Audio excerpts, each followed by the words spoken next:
In Module 3, we focus on psychological perspectives on aging, examining topics pertaining to cognition, emotional regulation, and mental health in later life.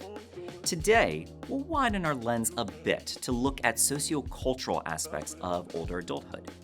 Aging does not occur in isolation within individuals. It occurs within families, communities, institutions, labor markets, healthcare systems, and broader cultural expectations. In other words, aging is not just biological or psychological. It is also socially structured.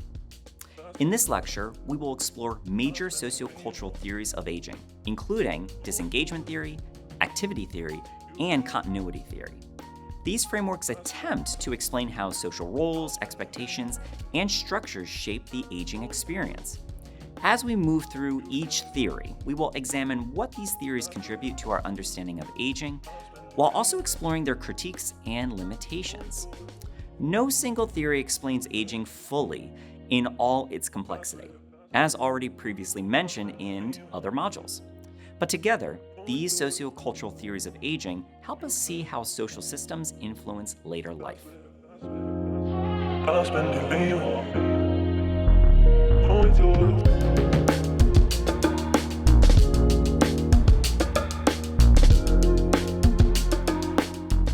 Before diving into specific theories, let's consider why sociocultural perspectives are important. Whether we're conscious of it or not, social roles shape identity. Simultaneously, institutional structures help determine opportunities available to us, and cultural norms influence expectations we have about particular activities and transitions, including retirement, caregiving, productivity, and independence.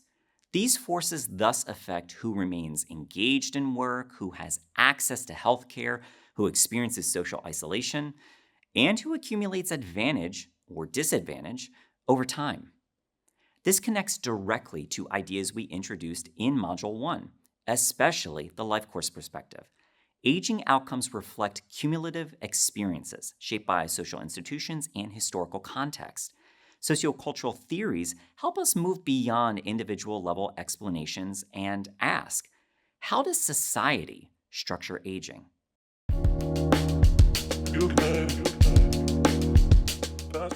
Let's begin with one of the earliest sociocultural theories of aging, disengagement theory. Developed in the early 1960s by Elaine Cumming and William Henry, disengagement theory proposed that aging involves a mutual withdrawal between the individual and society. According to this theory, as people age, they naturally withdraw from social roles and responsibilities. Society, in turn, gradually withdraws from older individuals. This process was framed as both inevitable and functional. From a structural perspective, disengagement was seen as allowing for orderly role transitions. For example, retirement making space for younger workers.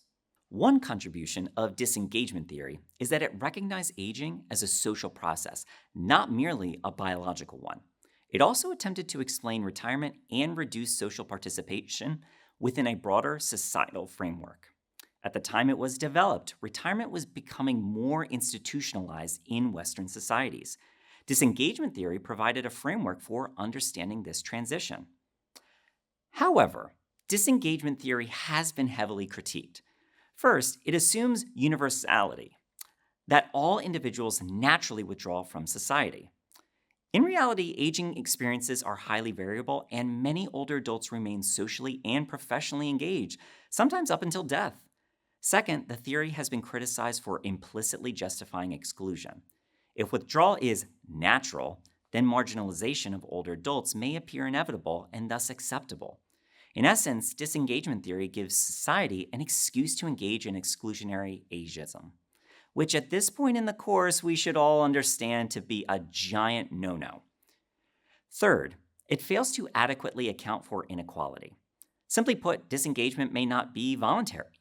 Structural barriers such as age discrimination or limited access to transportation can force disengagement, thus making it anything but a natural part of the aging process. Today, disengagement theory is largely viewed as historically important, but empirically limited.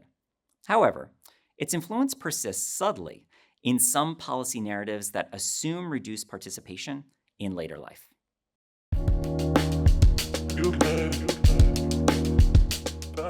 in response to disengagement theory, scholars developed activity theory. Activity theory argues that well being in later life is closely tied to maintaining engagement in social, physical, and productive activities. According to this theory, older adults who remain socially active report higher life satisfaction. When roles are lost, such as employment, they can be replaced with new meaningful roles.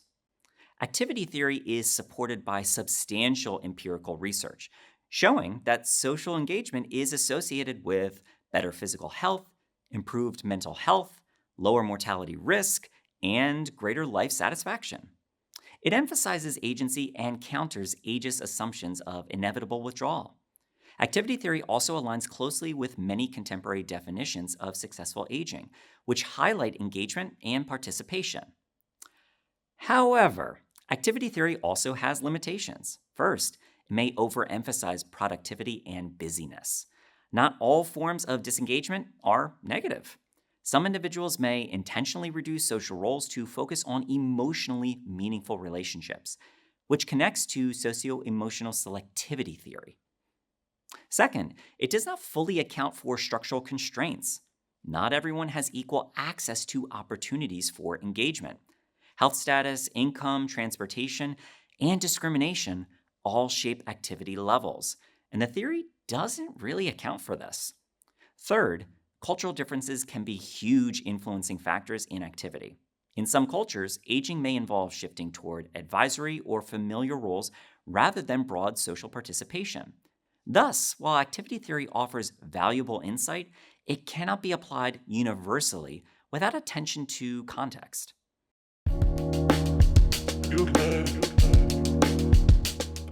Continuity theory offers a more nuanced perspective. Developed by Robert Ashley, continuity theory proposes that individuals strive to maintain consistency in internal and external patterns as they age. Internal continuity refers to items like personality, beliefs, and values. External continuity, on the other hand, refers to social roles, relationships, and activities. According to this theory, aging involves adaptation, but individuals attempt to preserve core aspects of identity over time. Thus, older adults will err towards engaging in activities which preserve the status quo and continue to bring meaning to their lives. Continuity theory accounts for heterogeneity. It recognizes that individuals age differently because they begin from different starting points.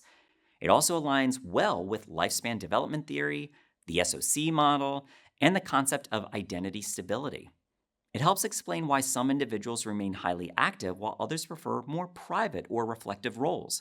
Both may represent continuity rather than withdrawal.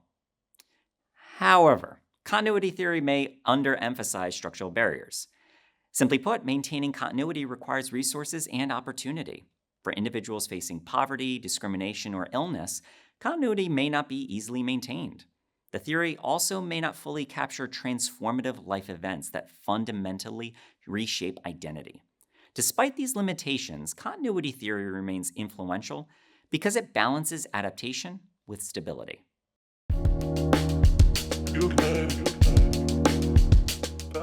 To deepen our sociocultural understanding, we must consider age structures. Age structures refer to how institutions organize life by chronological age. Education, employment, retirement, Social Security eligibility, and Medicare access are all age-graded. These institutional structures shape expectations about when to work, when to retire, when to provide care, and when to receive care, just to name a few. From a life course perspective, aging is embedded in these institutional timelines. We often deem success in life based on whether we hit important benchmarks at certain points in our lives. But importantly, age structures intersect with inequality. Race, gender, class, and cohort experiences shape how individuals move through age-graded institutions. For example, economic recessions can affect cohorts differently. Women's lifetime earnings can influence retirement security.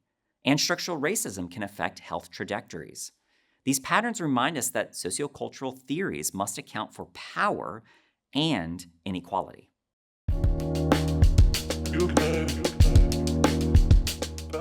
Let's step back and integrate what we've discussed. Disengagement theory highlights structural withdrawal, but overgeneralizes. Activity theory emphasizes engagement and its benefits, but may overlook constraints and cultural differences. Continuity theory explains adaptive stability, but may underplay structural barriers.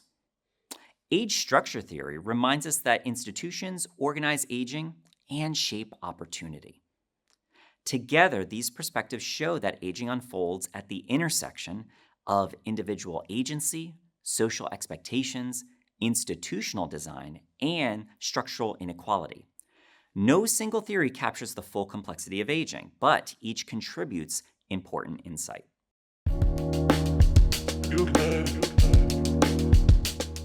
For healthcare administrators and professionals, sociocultural theories have direct implications. Policies that assume disengagement may unintentionally marginalize older adults.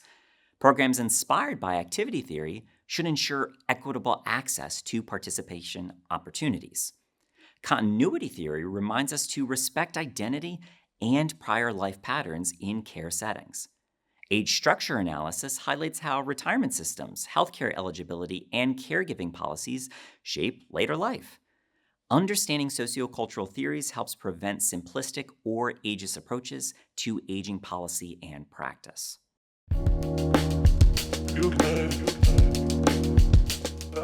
To conclude, aging is shaped not only by biology and psychology, but also by social roles, institutions, and cultural norms.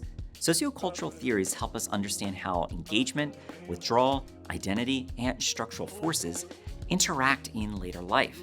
Each theory offers insight, and each has limitations. In our next lecture, we will build on this foundation by examining the role of family, community, and culture, exploring how close relationships and social networks concretely shape aging experiences. As you reflect on today's material, consider this question. Which sociocultural theory do you see reflected most clearly in current aging-related policies or practices? And what are the strengths and limitations of that approach? This concludes the first lecture for Module 4. If you have any questions about the material covered in this lecture, please contact your instructor for this course. Thanks for watching. You can have it. That's where.